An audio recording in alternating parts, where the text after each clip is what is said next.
You ever have one of those moments where everything you thought you knew just crumbles in front of you? Right. That quote, it perfectly captures the feeling, the raw intensity of the story we're diving into today. Absolutely. We're looking at a situation that starts as, a celebration, a vacation, and it just completely implodes. Infidelity, betrayal, serious legal consequences, intense emotions. It's all here. Yeah, it's explosive. And if you haven't heard this story before, buckle up. We're going to walk you through the whole thing from the perspective of a husband whose dream trip turned into, well, a complete nightmare. It really did. So the setup is this. Clark, the husband, goes with his wife, Victoria, to this amazing luxury resort in the Dominican Republic. It's a reward trip paid for by her law firm. They're thinking, okay, great, time to reconnect, celebrate her success. Right, like a fresh start almost. He even remembers her saying, What was it? "We need this," she told me, and I believed her. Yeah. God help me, I really did. That quote just sets the stage, doesn't it? The trust, the hope. And then, bam, Act 1 really kicks off the unraveling pretty fast. First night. First night, Clark admits he had maybe a bit too much to drink, falls asleep early. Happens. But then he wakes up later, and Victoria's not there. She's gone, so he goes looking for her and finds her. Yeah, he finds her down by this, private cove. But she's not alone. She's with Brad, a senior partner from her firm. And it's not just a chat. Clark describes it so vividly. He says, I just stood there in the shadows, frozen. Oh, man. I watched her laugh. I watched her kiss him. I watched her crawl into his lap like it was the most natural thing in the world. Frozen. Just watching your whole world kind of detonate right in front of you. Yeah. The laughter, the ease of it all. That must have cut deep. Deeper than anything, the casualness of it from her side, apparently, while he's just standing there paralyzed by shock and, well, horror. And you think, okay, maybe that's the worst of it, a terrible mistake, a one-off betrayal. But no. Over the next few days, it gets worse. Clark sees her getting close, intimately involved with 2 other attorneys from the firm, Kevin and Jack. 3 colleagues. Seriously. 3. His initial shock just turns into this sickening realization. He described it like, it was like they had their own little inner circle, and I was just the idiot husband tagging along. God, that feeling of being completely on the outside, irrelevant almost, when your spouse is living this other life right under your nose. Exactly. And the part that seemed to twist the knife even more for him, Let me guess. she seemed happy. You got it. Yeah. And the worst part, she looked happy. Happy with him while he's crumbling inside. That disconnect is just brutal. So what does he do? Most people might confront her, explode, cause a scene right there. But he doesn't. He hits his breaking point, but his reaction is different. It's cold. Calculated almost. Okay. He decides to leave. Silently. Pack his bags while she's out. No confrontation. Ghosts her mid-vacation. Pretty much. But he does more than just leave. He cancels their joint credit cards. Critically, he reports hers as stolen. Wow. Okay, that's a move. Financial cutoff right there. Instant consequence. Then he books a flight home to Chicago. One way. And leaves. Not a goodbye, not a note, nothing. Just vanishes from the resort, leaving her presumably none the wiser, initially at least. That silence speaks volumes. It's chilling. A complete shutdown. Okay, so Act 2 must be the reckoning, right? He gets back home. He gets back to Chicago, yeah. Walks into their empty home. The silence there must have been deafening, surrounded by photos, memories. Like the wedding photo he mentions. A constant reminder of what he thought they had. Exactly. And then the phone starts blowing up. Victoria. Calls, texts. Starting confused, then escalating, into full-blown panic. Does he answer? Nope. Ignores it all. He says basically she might be pretending not to know, but deep down, she knew exactly what was going on. So he's not just hurting anymore, he's shifting gears. Definitely. He's taking control back piece by piece. First, the finances. Closes the joint accounts immediately, opens his own. He calls it damage control initially, not revenge yet. Smart, protecting himself. But it sounds like something else is brewing too. Oh, yeah. He starts researching online, looking into similar situations, divorce laws, infidelity consequences.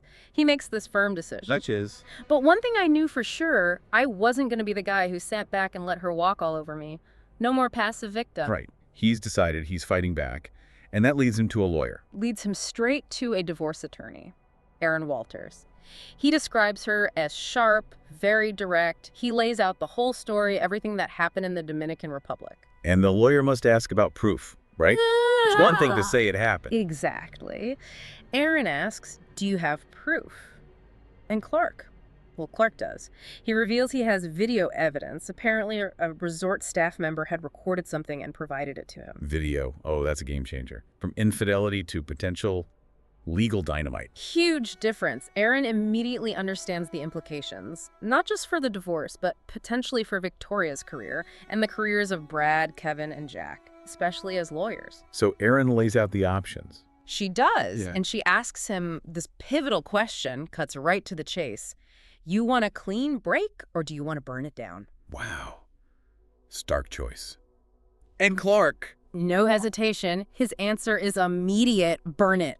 All of it. Whoa. And Aaron, she apparently gives him this look like, okay, let's do this. She approves. They're on the same page. So the mission changes from getting out to scorched earth. Pretty much. He hands over the video evidence. Then he goes home and starts packing up Victoria's stuff, methodically removing her from the apartment.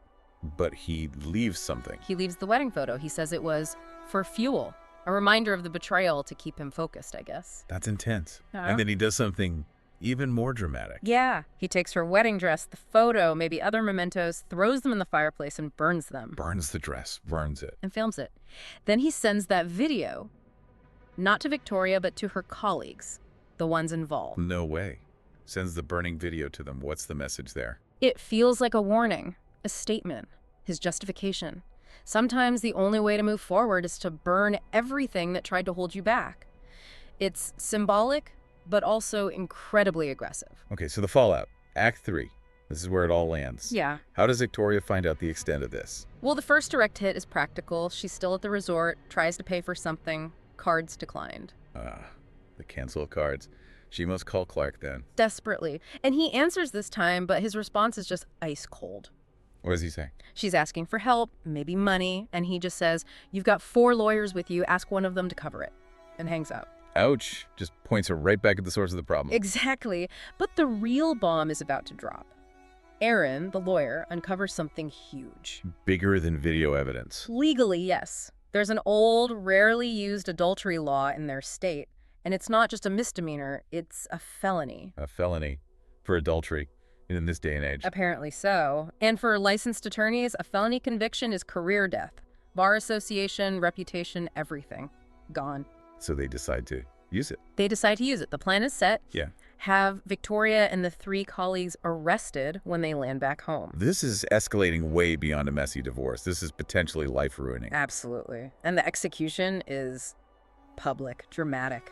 They arrived back at the airport in Chicago, expecting maybe an awkward reunion or just going home. But Clark is there. Or the lawyer. Not Clark directly, initially. First, a process server steps up, hands them legal documents, divorce papers probably. But then the police arrive, multiple officers. They move in, target Victoria, Brad, Kevin, and Jack. Oh my God. At the airport. Right there in the terminal. Handcuffs come out, they read their Miranda rights, and guess who else is there? Don't tell me. A local news crew, filming everything. The confusion, the shock, the cups. No. You arranged for media. Seems like it. Total public humiliation. Victoria sees Clark standing off to the side watching and screams, "Clark, please don't do this!" And Clark, silent, doesn't react, just watches it unfold. Ooh. This is brutal. The fallout must have been massive. Huge. The story hits the news immediately. Arrests, lawyers, infidelity, felony charges. It becomes a big local scandal. Public reaction is, divided but intense. And Victoria calls him again. From jail this time. She does, begging him, presumably, to stop it, to help her. And his answer? Still no. Oh. He quotes himself saying, "No," I said. "We're way past talking." The door is slammed shut, locked, bolted. Is that the end of his actions, or is there more? There's one more symbolic act. He continues clearing out her belongings from their home, finds more stuff, maybe keepsakes, their written wedding vows. Don't tell me he burns those too. He does. Another fire, another video. This time he sends it to just one of the colleagues, maybe the one he felt was the ringleader, or just another twist of the knife. And Victoria finds out about this second burning while in jail. Apparently so. Her reaction is described as pure anguish. He gets word of it, maybe through lawyers. His response, chillingly simple. And this is just closure. Closure through destruction. Wow. Okay, so how does it all end? The legal stuff, their lives. The divorce obviously goes through. At the final court hearing, Victoria actually asks him if they can eventually be friends. Friends. After all that, what does he do? He doesn't say much, he just hands her lawyer a small bag. Inside, the ashes of your wedding dress. He kept the ashes and gave them back. That's a statement. A final, definitive statement. After that, Clark focuses on rebuilding. He meets someone new, Lisa. They eventually get married, have a child. He seems to find real peace, a new life. And Victoria, what happens to her and the others? The legal consequences were severe, impacting their careers significantly. Later, Clark hears about Victoria getting into another relationship. Disturbingly, it apparently mirrored her past behavior, getting involved with a married man, and it ended violently. Tragically. Oh, wow. That's incredibly sad and bleak. It is. It adds another layer of tragedy to the whole thing. Clark's final thought on it all, reflecting back, is quite telling. What's that? Sometimes the best revenge is moving on and never looking back. Finding his own happiness was, in the end, his way of truly winning, perhaps. What a journey. Okay, let's unpack the people involved a bit. Clark starts as this, trusting guy, completely devastated. Absolutely blindsided. But his transformation is stark. From heartbroken victim to someone taking incredibly decisive, some would say ruthless, action, driven by pain, anger, maybe a need for justice, or pure revenge. And he does find a new beginning, which is maybe the most surprising part. It shows resilience, definitely. Then there's Victoria. Her actions. They seem to show a profound lack of empathy, maybe, or a sense of entitlement. Yeah, the expectation that she could just apologize or even be friends after everything. It suggests she didn't grasp the depth of the wound she inflicted. Or maybe she did and just didn't care enough. Her later actions repeating similar patterns are also quite troubling. It hints at something deeper, maybe self-destructive. And the colleagues, Brad, Kevin, Jack, their careers took a massive hit, complicit in the betrayal, and they faced very real, very public consequences. A stark reminder of professional ethics and the potential fallout when personal behavior crosses lines, especially in a field like law. This whole story just throws up so many questions, doesn't it? Moral gray areas everywhere. Definitely. Which leads us to some things for you, the listener, to think about first. Clark's actions. He was undeniably wrong, deeply betrayed, but at what point, if any, do you think he crossed a line? Was his reaction, the felony charges, the public shaming, justified revenge, or did it go too far? Yeah, it's a tough one. Where does justice end and vengeance begin? Okay, second question. Victoria, do you believe she ever truly understood the gravity of what she did, the impact? Could any of this have been handled differently, maybe with less destruction, if she had reacted differently initially? What might that have looked like? Could communication or perhaps genuine remorse early on have changed the trajectory, or was the damage already too deep? And finally, a broader thought. This case involved using a rarely enforced adultery law, turning a personal betrayal into a criminal matter with devastating professional consequences. Right. So what does that highlight? Does it show a need to maybe get rid of outdated laws like that? Or is it a reminder that certain moral boundaries, even if rarely policed, still exist legally and can have teeth? What are the implications when those old laws are suddenly brought crashing down on people? Complex questions about law, morality, betrayal, and consequences. There are no easy answers here. None at all. It's a story that really sticks with you, makes you think. And on that note, if this deep dive moved you or got you thinking, please don't forget to like this video and subscribe on YouTube. It helps us keep bringing these stories to light.